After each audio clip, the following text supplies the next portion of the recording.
Al-Fatihah. Iyyaka na'budu wa iyyaka nasta'in.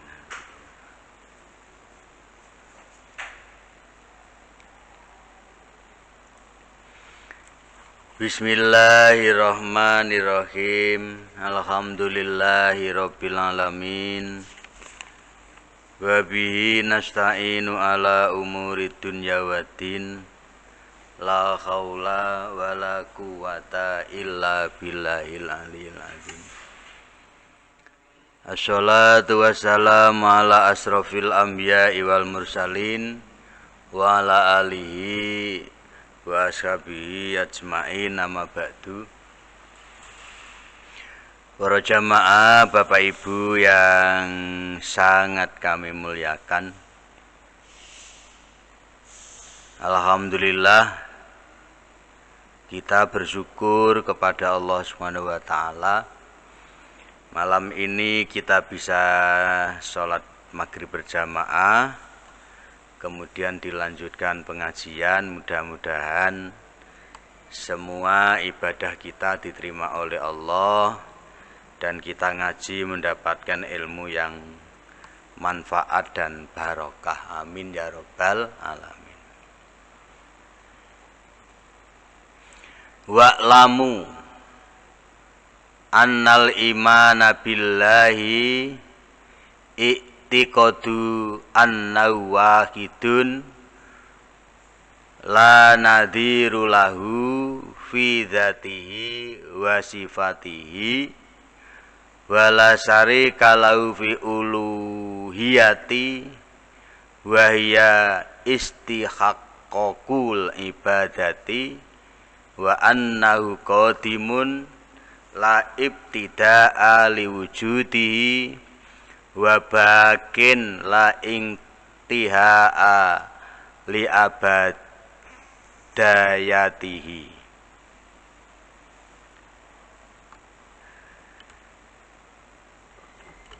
Wa'lamu, dan ketahuilah, weruwa sira, anal imana billahi, sesungguhnya iman kepada Allah itu i'tiqadu annahu wahidun. Iman kepada Allah itu beriktikad, meyakini, mempercayai, beriktikad sesungguhnya Allah itu satu. Al-i'tiqadu annahu wahidun, beriktikad bahwa Allah itu satu. La nadhiru lahu, tidak ada sekutu baginya, baik fi dzatihi, di dalam zatnya Allah, wa sifatihi, lan sifatnya Allah, wa sifatihi, lan sifatnya Allah. Zatnya seperti apa kita tidak tahu. Sifatnya seperti apa? Sifat yang wajib kita ketahui bagi Allah ada 20, mulai dari wujud, qidam, baqo, mukhalafatul lil khawadisi, qiyamuhu binafsihi, wahdaniyat, qodrat, iradat, ilmu, hayat, sama, basor, kalam, qadiron, muridon, aliman, muridan, aliman, hayyan, sami'an, basiron, mutakaliman. 20 sifat itu tidak ada sekutunya, tidak ada yang menyamainya. Tidak ada yang menyamainya. Wala syarika lahu, lan tidak ada sekutu baginya, fil uluhiyati, di dalam keuluhian, ketuhanan. Yang dimaksud adalah al-istihaqqul ibadati, zat yang yang berhak untuk disembah. Ada istilah tauhid uluhiyah. Tidak ada Tuhan selain Allah. Tidak ada yang patut disembah kecuali hanya Allah Subhanahu wa ta'ala. Itu tauhid uluhiyah. Esa dalam ketuhanannya, esa dalam untuk berhak disembah oleh para hambanya. Kemudian ada lagi tauhid rububiyah, mengesakan terhadap Allah bahwa tidak ada yang menciptakan, tidak ada yang memelihara, tidak ada yang memberi rezeki kecuali hanya Allah Subhanahu wa ta'ala. Itu tauhid rububiyah. Sehingga dalam hubungannya dengan tauhid uluhiyah itu yang wajib disembah, tauhid rububiyah itu meyakini bahwa tidak ada yang menciptakan kecuali hanya Allah. Yang bisa memelihara makhluk itu ya Allah. Yang bisa menciptakan makhluk itu ya Allah. Nah, itu. Fil uluhiyati, di dalam sifat ketuhanannya, di dalam sifat uluhiyahnya yang dimaksud adalah al istihaqaqul ibadati, yang menghai ya, atau yang berhak disembah. Wa annahu lan satune Gusti Allah itu qadimun, dat yang qadim, yang dahulu, tetapi la ibtida'a, tidak ada permulaannya. Qadimun la ibtida'a, zat yang qadim, yang dahulu, yang paling awal, tetapi la ibtida'a, tidak ada permulaannya kapan. Wallahu a'lam. Kita tidak tahu. Tidak ada permulaannya liwujudihi, dalam wujudnya. Wujudnya kapan? Tidak ada permulaannya, walaupun mempunyai sifat qadim. Walaupun mempunyai sifat qadim.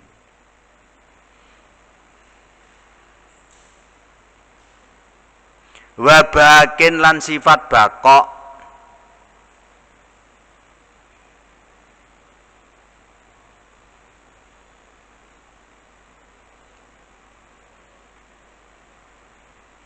La intihaa, yang tidak ada akhir. Li abadiyatihi, krono kelanggengane Gusti Allah.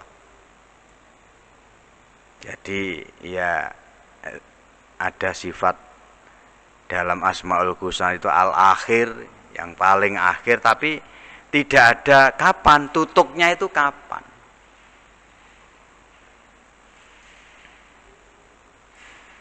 Mempunyai sifat langgeng yang selama-lamanya, sampai kapan tidak ada tutupnya, tidak ada selesainya. Nah, ini adalah makna daripada iman kepada Allah Subhanahu wa ta'ala. Di dalam hati itu beriktikad bahwa tidak ada Tuhan selain Allah, bahwa Tuhan itu satu, la syarika lahu, tidak ada sekutu baginya.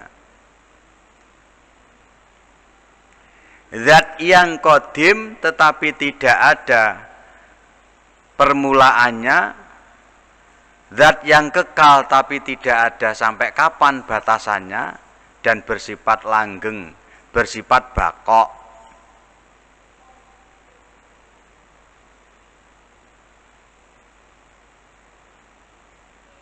Makanya kadang-kadang kita ini kalau masalah ilmu kalam atau masalah ilmu tauhid itu, kalau kita berpikir substansi akhirnya akan bingung sendiri.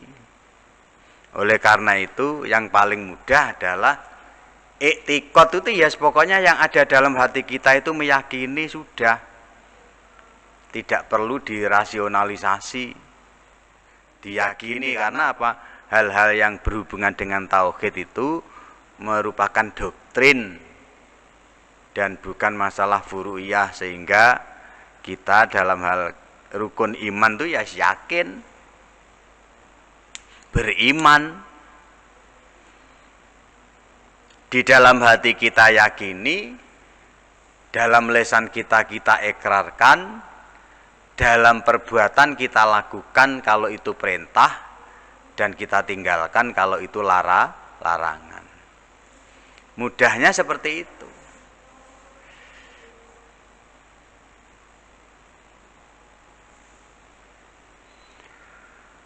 Wabil malaikati, lan iman kepada malaikat Allah, iku al-i'tiqadu, beriktikad atau meyakini annahum, sesungguhnya para malaikat itu mukramuna, makhluk yang dimuliakan oleh Allah.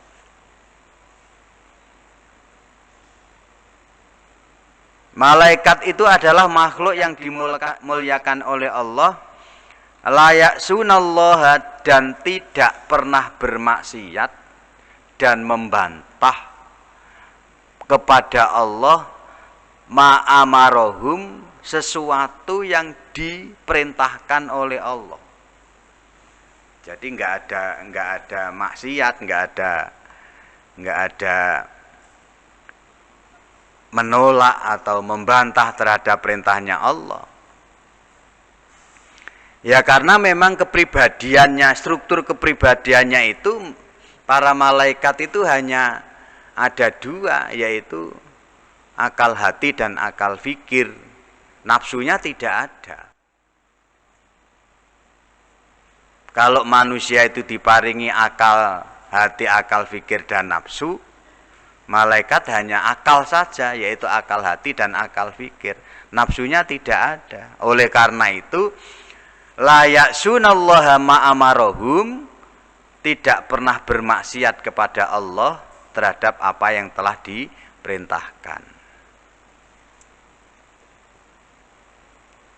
Ya kira-kira enak mana jadi malaikat atau jadi manusia kan? Dalam konsepsi akidah bahwa manusia itu adalah makhluk yang paling mulia. Kenapa? Ada potensi yang diberikan oleh Allah yang wujudnya akal hati, akal fikir, dan nafsu sebagai unsur yang memperindah terhadap kehidupan manusia. Jadi ya tetap kita bersyukur. Dengan nafsu itu hidup itu menjadi indah. Ketika kita ingin menikmati sesuatu, maka kita akan melakukan sesuatu yang lebih berdampak pada hidup kita ini menjadi lebih tidak enak. Misalnya ketika mau makan enak ya menahan nafsu makan. Ketika sudah nafsu baru makan, lah itu menjadi nikmat. Jadi malaikat Allah itu yukramuna, dimuliakan oleh Allah, wala ya'sunallaha, tidak pernah bermaksiat kepada Allah Subhanahu wa ta'ala.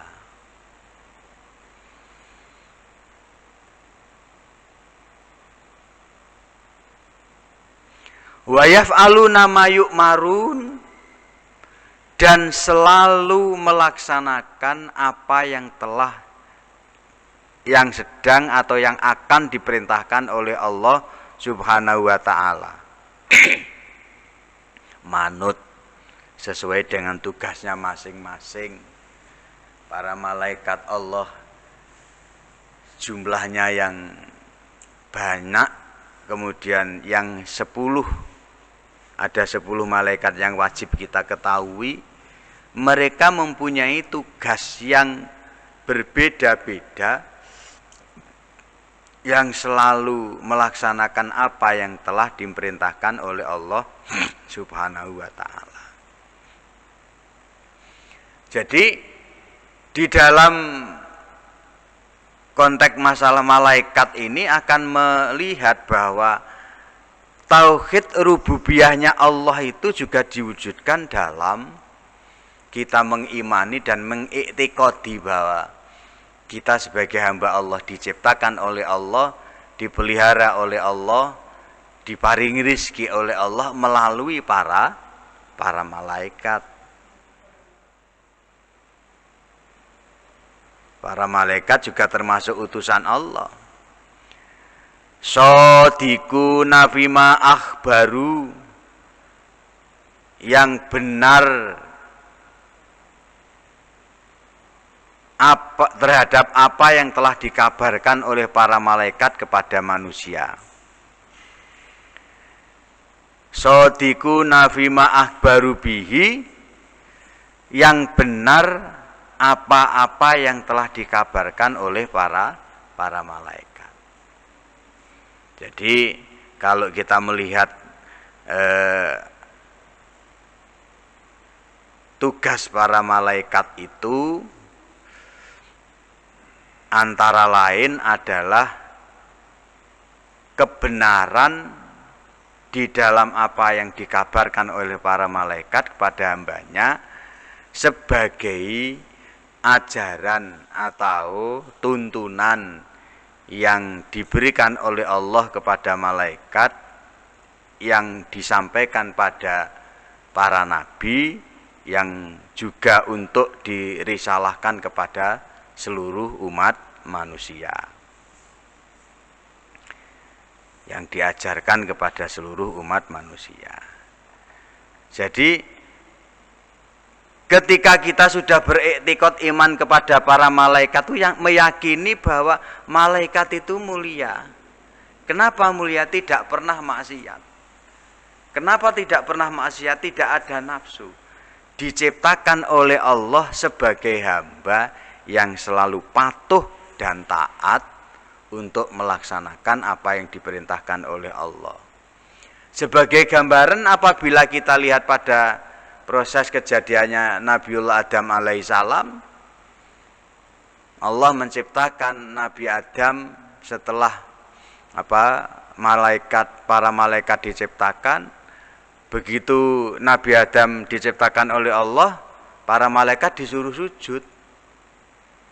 Padahal di sini disebutkan yukromuna, makhluk yang sangat dimuliakan oleh Allah, tapi tetap disuruh sujud kepada Nabiullah Adam alaihissalam. Sujud di situ bukan untuk menyembah, tetapi untuk menghormati kepada sesama makhluk Allah sesungguhnya. Tapi walaupun mukramuna, para malaikat Allah itu dimuliakan oleh Allah, ketika diperintahkan oleh Allah untuk sujud kepada Adam alaihissalam, ia lakukan dengan penuh kepatuhan, penuh pengabdian, dan penuh penghambaan kepada Allah Subhanahu wa ta'ala. Itu makna daripada iman kepada para malaikat. Meyakini kalau Allah menciptakan para malaikat. Dalam kaitannya dengan beriman kepada para malaikat, yang paling mudah itu kalau dalam Aqidatul Awam disebutkan bahwa yang wajib kita ketahui dari para malaikat itu ada 10 malaikat dengan tugasnya masing-masing. Wajib sebagai mukallaf, ya, sebagai orang dewasa harus tahu bahwa ada malaikat Jibril, Mikail, Israfil, Israel, Munkar, Nakir, Raqib, Atid, Malik, Ridwan, itu harus hafal. Dan sekaligus tugas-tugasnya, sehingga Dengan mengimani terhadap para malaikat itu akhirnya hati kita terbimbing. Terbimbing satu, ada meyakini ada malaikat raqib atid. Kemanapun kita akan selalu didampingi. Untuk ketika kita berbuat baik dicatat oleh malaikat raqib, ketika kita berbuat jelek dicatat oleh malaikat atid. Ini akan membimbing hati kita untuk selalu berbuat kebaikan. Kita diawasi oleh para malaikat. Itu salah satu hikmahnya. Kemudian kita lanjutkan bismillahirrahmanirrahim. Wabil kutubi, wabil kitabi. Dan iman kepada kitab Allah. Iman kepada Allah, iman kepada para malaikat, iman kepada kitab. Yang dimaksudkan adalah i'tiqadu annaha kalamullah al-azaliyu al-qaimu bidzatihi al-munajjahu anil hurufi was sauti. Iman kepada kitab-kitab Allah itu beriktikad bahwa sesungguhnya kitab-kitab Allah itu adalah kalamullah. Kalamnya Allah al-azaliyu yang ada sejak zaman azali, al-qaimu yang jumeneng bidzatihi dengan zatnya Allah, yang bersih, al-munajjahu anil hurufi yang bersih dari huruf dan wasauti dan suara. Apa maksudnya iki? Ngeten. Kitab Allah yang namanya yang wajib kita ketahui adalah kitab Zabur, kitab Taurat, kitab Injil, dan kitab Al-Quran. Ini adalah kalam Allah. Sehingga bersifat qadim. Sama dengan qadimnya Allah. Kenapa? Ini nanti akhirnya akan kita, lu mana sih yang namanya kitab suci itu? Ya kitab suci itu ya Al-Quran. Ada Injil, ada Zabur, ada Taurat. Nah, kemudian ada yang kitab Allah itu qadim apa kudus. Nah, ada yang mengatakan bahwa kitab suci itu adalah makhluk. Kita pahami dulu pelan-pelan biar nggak salah. Jadi kitab Allah itu adalah kalamullah al-azali qaimu bidzatihi al-munazzahu anil huruf was sauti. Firman Allah yang ada sejak zaman azali. Yang dimaksud zaman azali itu zaman ketika Allah belum menciptakan apa-apa. Allah belum menciptakan sesuatu. Allah belum menciptakan alam semesta. Ya gak usah dipikir kapan niku. Nek durung apa-apa iku terus belum ada apa-apa itu seperti apa enggak usah dipikir. Karena itu adalah menyangkut masalah ketauhidan. Tauhid itu ya percaya. Tauhid itu ya beriman. Tauhid itu ya meyakini. Tauhid itu mengesahkan. Kalam Allah yang ada sejak zaman azali yang ada bersama-sama dengan zatnya yang bersih dari huruf dan saut dan suara. Nah, sekarang Al-Quran itu kan kita baca. Al-Quran itu ada hurufnya, ada suaranya ketika kita baca. Apa yaitu yang dimaksud adalah kalamullah. Kalamnya Allah di sini adalah firman yang belum disampaikan kepada malaikat Jibril, belum disampaikan pada Nabi Muhammad. Kalau sudah sampai pada Nabi Muhammad yang kemudian ditulis, lah itu akan menjadi kitab suci yang merupakan kalam Allah yang sudah ditulis, tetapi akan mempunyai sifat yang beda ketika kalamullah al-azaliyu liqaimin al-qaimu bidzatihi wa al-munazzahu anil hurufi wasauti. Jadi kalam Allah, dawuhnya Allah yang tidak bisa kita bayangkan akan adanya huruf dan suara. Kalau ada huruf dan suara sudah sama dengan kita. Tapi karena ini adalah kalamullah al-azaliyu, berarti ya mempunyai sifat qadim, mempunyai sifat dahulu yang jumenengnya atau adanya itu bersama-sama dengan zatnya Allah dan sifatnya Allah. Kalau yang sekarang ya Al-Quran itu kan sudah ada suara, ada huruf lah. Itu yang sudah sampai kepada Nabi Muhammad melalui malaikat Jibril yang ditulis agar bisa difahami dan dipelajari oleh para umat manusia, sehingga manusia itu bisa berbuat dan beribadah sesuai dengan tuntunannya Allah. Makanya ada yang berpendapat, ada yang sering diperdebatkan Al-Quran itu makhluk apa bukan? Ya, kalau di sini yang dimaksudkan dalam konteks iman kepada Allah di situ, iman kepada kitab Allah di situ adalah kita beriktikad bahwa kitab Allah itu kalamullah al-azali, wes.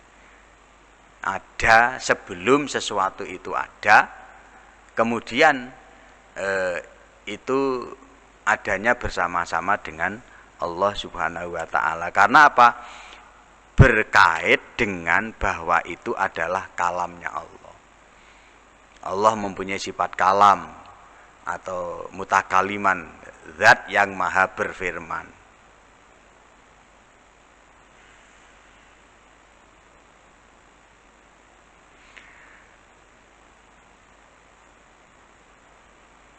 Wa anna kullama tadammanathu haqqun wa anna Allah ta'ala anzala ala ba'di rusulihi bi alfatin hadisatin.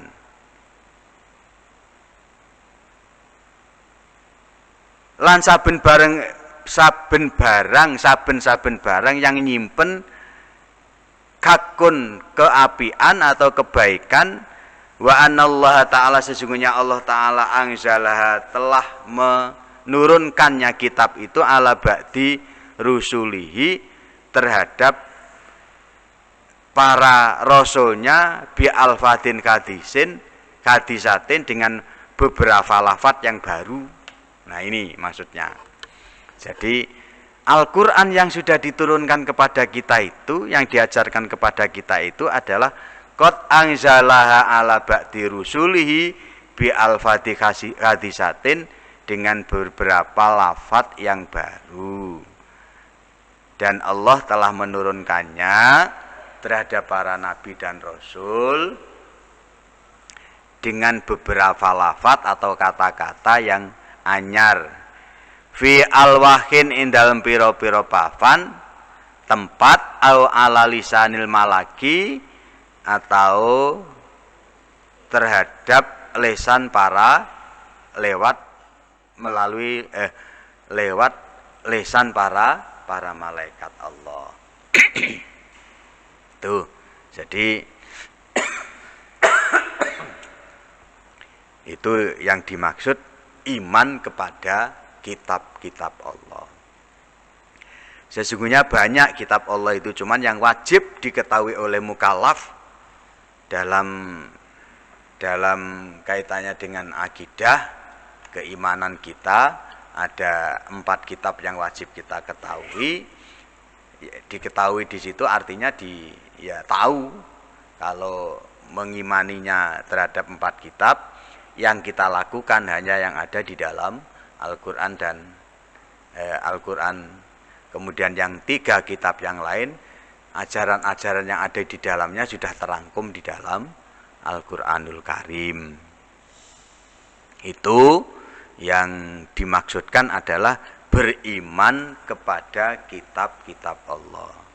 Jadi sudah ada 3 yang kita bahas: iman kepada Allah, iman kepada para malaikat Allah, iman kepada kitab-kitab Allah Subhanahu wa ta'ala.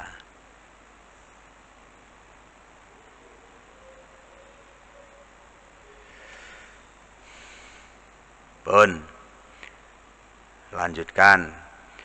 Wa birusuli, yang keempat adalah iman kepada para rasul Allah. Rasul di situ adalah i'tiqadu. Rasul di situ adalah utusan Allah yang mendapatkan wahyu untuk disampaikan kepada seluruh umat manusia. Ada istilah nabi, ada istilah rasul. Kalau rasul mesti nabi, tapi kalau nabi belum tentu rasul. Rasul Allah itu adalah orang-orang yang dipilih oleh Allah, yang diberi kitab suci, yang diberi ajaran oleh Allah untuk disampaikan kepada seluruh umat manusia. Iman kepada Rasul itu maksudnya adalah i'tiqadu annallaha arsalahum ilal khalqi wa nazahum an kulli wahimatin wa naksin bahum maksumuna minas saghair wal kabair. Yaitu beriktikad, beriman, berpercaya bahwa Allah mengutus kepada para rasul, mengutus para rasul ilal khalqi, kepada para makhluk. Jadi Allah untuk menyampaikan ajarannya, untuk menyampaikan agamanya itu mengutus para nabi dan rasul, manusia yang dipilih oleh Allah untuk menyampaikan ajaran ilal khalqi kepada makhluk, kepada hamba. Wa nazahum, dan Allah membersihkan kepada mereka angkuli wahimatin, dari beberapa celah dan cacat. Wa naksun, lan ngurangi atau kurang pahum dari para rasul itu, maksumuna, bersifat maksum, yang selalu dihindarkan dari perbuatan maksiat, perbuatan dosa, baik minasaghairi, dari dosa-dosa kecil, wal kabairi, lan dosa-dosa besar, qabla nubuwatihi, sebelum mereka diangkat oleh Allah menjadi nabi. Jadi sebelum diangkat menjadi nabi dan rasul sudah maksum, sudah dicegah oleh Allah, dihindarkan oleh Allah dari sifat-sifat yang tercela. Wa ba'daha, lan sakwuse jadi nabi. Kita melihat Nabi Muhammad misalnya sejak kecil sudah sangat akhlakul karimah. Begitu dia atau beliau ada di dalam kandungan, bapaknya sudah meninggal. Kemudian pada umur 6 tahun ibunya sudah meninggal. Kehidupannya selalu dijaga oleh Allah dari sifat-sifat yang tercela. Siapapun, seluruh nabi diberi sifat maksum seperti itu oleh Allah, bukan hanya Nabi Muhammad saja. Baik sebelum menjadi nabi maupun sesudah menjadi nabi. Ya karena memang dalam laqad kana lakum fi rasulillahi uswatun hasanah, oleh karena itu para rasul itu untuk menjadi uswah, menjadi teladan bagi umat manusia, maka Allah mempunyai sifat memberikan sifat maksum kepada para rasul, para nabi agar tercegah dari perbuatan-perbuatan tercela. Dan itu harus kita yakini. Kalau kita memang beriman kepada Rasul, yakin Nabi dan Rasul itu adalah orang yang alim, yang dipilih oleh Allah untuk menjadi uswah bagi kita semua. Mulai beliau sebelum menjadi Nabi maupun sesudah menjadi Nabi, tetap dijaga oleh Allah dari kemaksiatan. Ini kemudian kita dianjurkan oleh Allah, diperintahkan oleh Allah untuk selalu mengkaji terhadap ucapan, perbuatan, dan pernyataannya Nabi sebagai sumber ajaran Islam, sumber untuk mengamalkan agamanya Allah, semuanya ada dalam tuntunannya para Nabi. Oleh karena itu kita alhamdulillah seperti saat ini kita mengaji kitab yang secara rutin kita berikan, ini sesungguhnya juga termasuk sudah mempelajari apa yang dimaksud oleh tuntunan Nabi dan tuntunan Allah melalui kitab-kitab yang bersanad sampai pada Nabi Muhammad Shallallahu Alaihi Wasallam. Para jamaah rahimakumullah, demikian yang dapat kami sampaikan, mudah-mudahan manfaat. Al-Fatihah.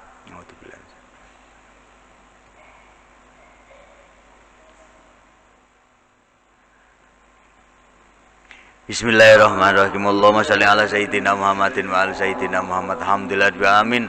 Allahumma ighfir lana dzunubana wa liwalidayna warhamhum kama rabbawna shighara. Allahumma arzuqna fahman nabiyyin wa hifdzal mursalin wa ilma malaikati muqarrabin bi rahmatika ya arhamar rahimin. Rabbana atina fid dunya hasanah wa fil akhirati hasanah wa qina adzabannar. Wa sallallahu ala sayyidina Muhammadin wa ala alihi washabihi wasallam. Walhamdulillahirabbil alamin. Assalamualaikum warahmatullahi wabarakatuh.